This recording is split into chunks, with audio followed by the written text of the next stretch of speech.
is going to be easy. And having spoken today to the Secretary General and met negotiating teams and the heads of delegations here at COP, it's clear that after a surge of really positive, game-changing announcements last week on methane, on finance, on forests in particular, we're now firmly in the hard yards, the nuts and bolts of international climate diplomacy. And the negotiations are getting tough. And with just a few days left, there is still a huge amount to do.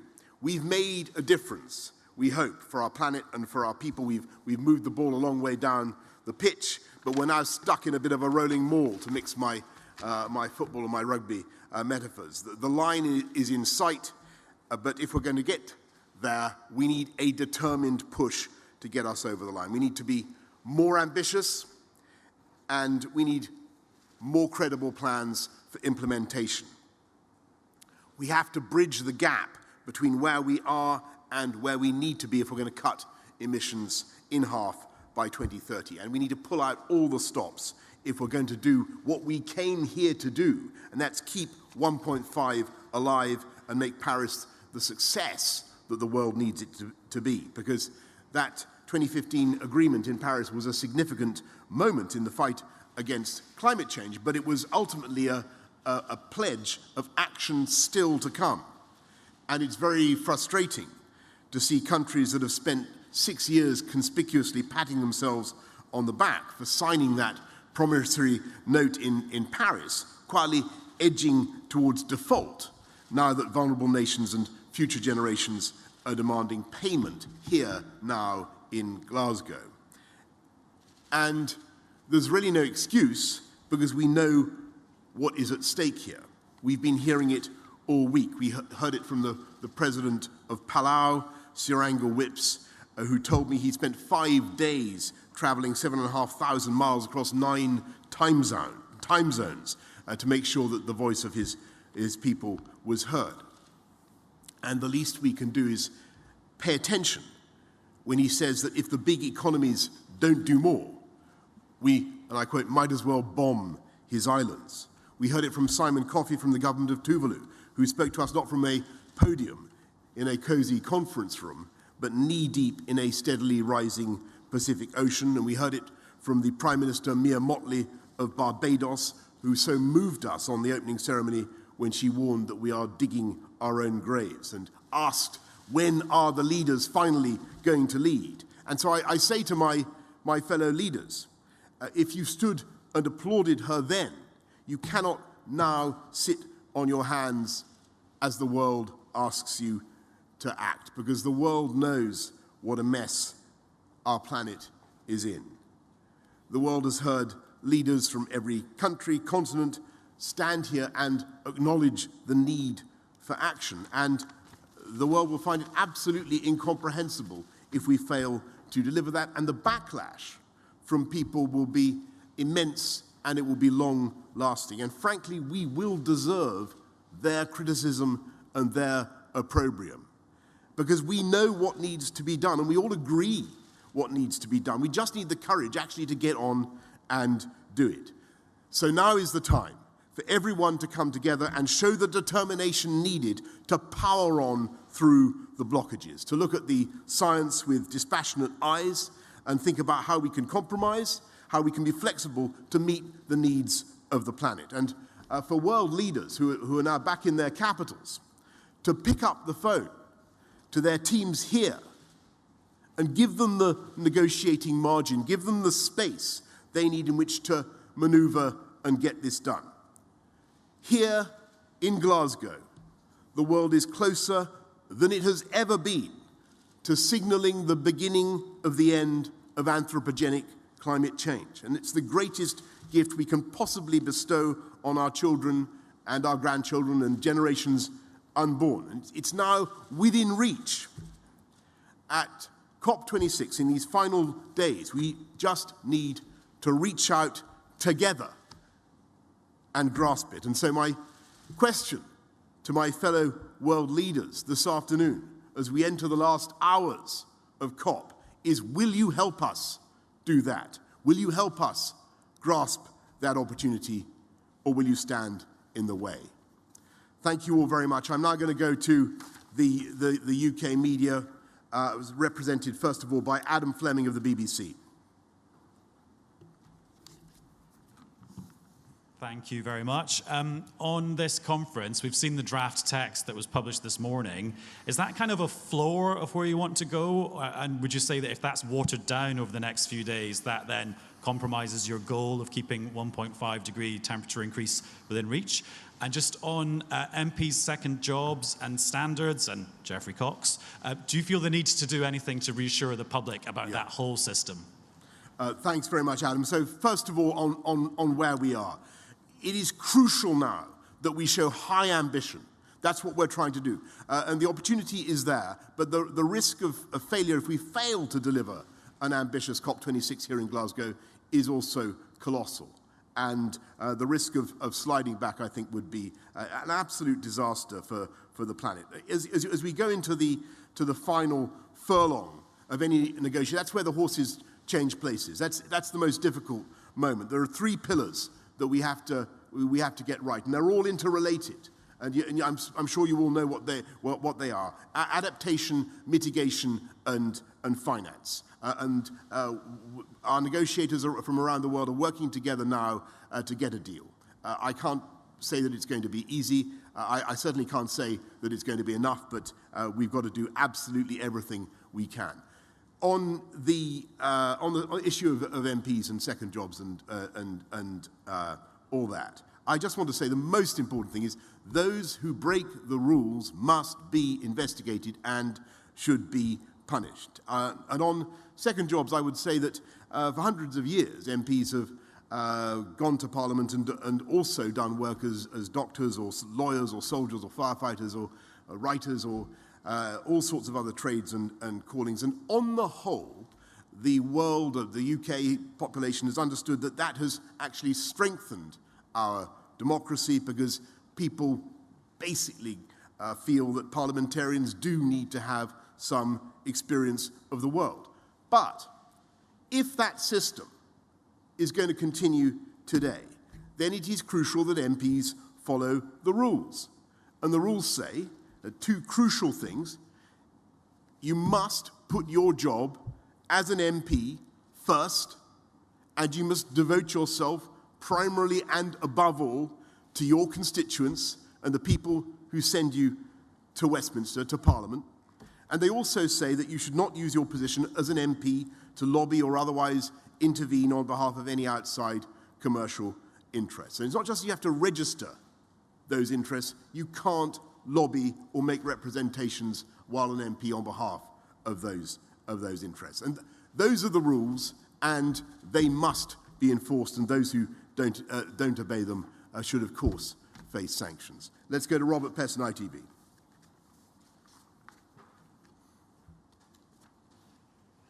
Prime Minister. The UN's own environment expert said last night that countries have promised only half the cuts in greenhouse gases needed by 2030 to keep global warming to 1.5 degrees. As of now, you have failed to keep 1.5 alive. What can you do in these remaining days to rescue it? And just to go back to the issue of Owen Paterson, and indeed, as you say, to Cox. The Speaker has said that your actions in ordering your MPs to vote against the immediate punishment of Owen Paterson brought the Commons into disrepute. That's what he said. So do you want to use this moment to apologise? So thanks, Robert. First of all, on whether we can keep 1.5 alive, I agree with you. I think it's in the balance. We had if I had to define where we've been in the last few days, we had a surge of activity in the first couple of days. Things moved. There was the feeling of life under the keel. We went forward. We're now finding things are tough, but that doesn't mean it's impossible. It doesn't mean that we can't keep 1.5 alive. I think with sufficient energy and commitment, and with leaders from around the world now ringing up their negotiators and asking them to move in the ways that they know they can move and should move, I still think we can achieve it. But I'm not going to pretend to you that it is by any means a done deal. And on your second point, look, there are a couple of things I would say. That the first is that anybody, as I said actually in that debate last week, anybody who breaks the rules, who engages in, the first thing I said, anybody who engages in paid advocacy in the House of Commons should be punished and should face the appropriate sanction.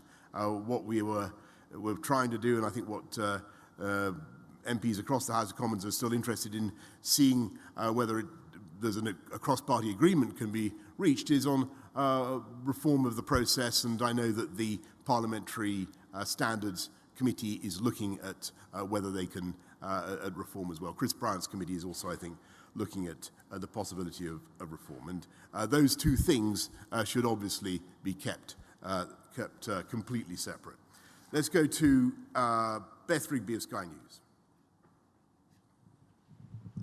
Thank you. Prime Minister, you just talked about world leaders stepping up, but you also talked about world leaders standing in the way. Who do you need to move to get that ball into the goal? And just despite the political momentum you have brought to COP, which I think people agree, you've only got 48 more hours. It doesn't look like it's going to happen. Do you accept that this summit could end up as a very important staging post to delivering the Paris Accord, but actually we should now look to many more months of negotiation and look towards Egypt? And then my question on MPs. You just said that MPs must put their jobs as MPs first. Do you believe all your colleagues have been doing that? And has the former Attorney General, Geoffrey Cox, in particular, been doing that? Thank you. Thanks very much, Beth. Well, look, it's so important for everybody watching, and I know that literally there are millions, billions of people who are worried about climate change. And we've got to be honest, the COP26 summit here in Glasgow is not going to fix it in one go. We're not going to arrest climate change right here, right now. That is just impossible. And I think everybody has got to be realistic about that. But what we can possibly do, if things go well in the remaining 48 hours, 52 hours, whatever we've got, and I don't see why we shouldn't go into extra time if we have to, but I don't want to.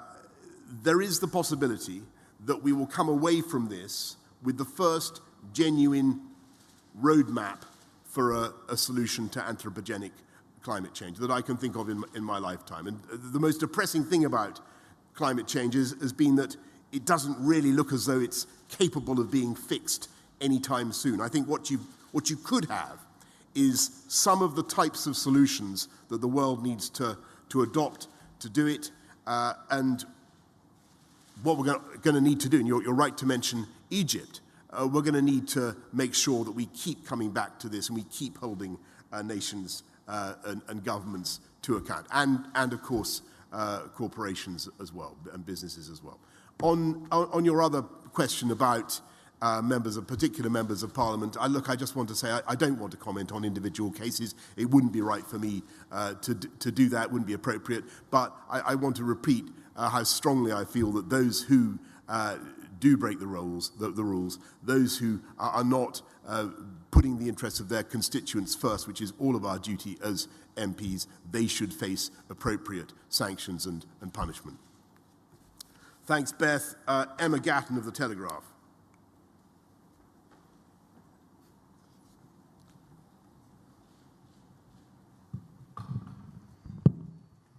Hello. On MPs, what is your message to voters who are alarmed by headlines saying that Tory sleaze has returned? And just again, do you want to say sorry for the way that you handled the Owen Paterson case? And on the COP, do you have messages for specific countries? We've heard calls for the US needing to step up on financing, which is a huge issue at the moment. You spoke to Saudi Arabia this morning. They've also been accused of blocking talks. China has not come forward with enough at this COP. Yeah, thanks very much, Emma. Look, since we're in an international context and speaking before international colleagues, I want to say one thing which I hope is not taken in any chauvinistic spirit, but I genuinely believe that the UK is not remotely a corrupt country, nor do I believe that our institutions are corrupt. And I think it's very, very important to say that. We have a very, very tough system of parliamentary democracy and scrutiny, and not least by the media. And I think everybody can see that. I think what you've got is cases where sadly MPs have broken the rules in the past, may be guilty of breaking the rules today.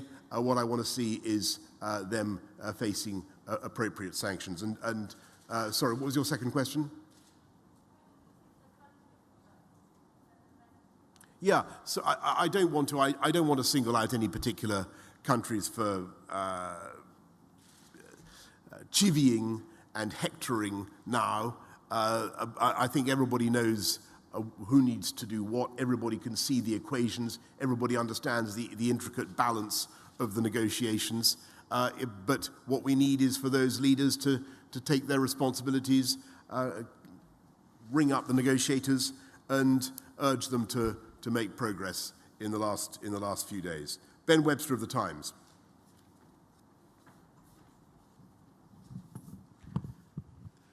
Tomorrow, Denmark and Costa Rica are going to launch here at COP26, the Beyond Oil and Gas Alliance, with the quite modest aim of phasing out oil and gas over the next 30 years. Will you join them? And if not, why not? Thank you, Ben. What we want to do is move beyond hydrocarbons completely in the UK and do it as fast as possible. We set an absolutely blistering pace for moving beyond hydrocarbon internal combustion engine vehicles. Where no new ICE cars will be sold in the UK from 2030. We're going to decarbonize our power system by 2035. We're taking gigantic steps forward. And the proof of what the UK can do in terms of moving beyond hydrocarbons can be seen in what we've already achieved, going from 80% dependency on coal 50 years ago to about 1% now, and going down. And going down to zero. So that's what we can do. We'll look at what Denmark and Costa Rica are proposing, and I would certainly encourage everybody to move beyond coal and move beyond hydrocarbons. And I think one of the most important developments of the summit, as I said to you, I think if you were here for the press conference on Tuesday, was the just transition deal for energy, the just transition deal for energy that we've been able to do with South Africa. And I congratulate Cyril Ramaphosa for his leadership on this issue. And that is the way forward. Countries coming together, $8.5 billion to support South Africa's transition away from carbon fuels, away from coal. It's quite an amazing thing, and it is the model that I think is going to help us to crack the problem, if we can get enough countries to agree to it and to sign up around the world. Can we go to Jit Joshi of AFP? Jit.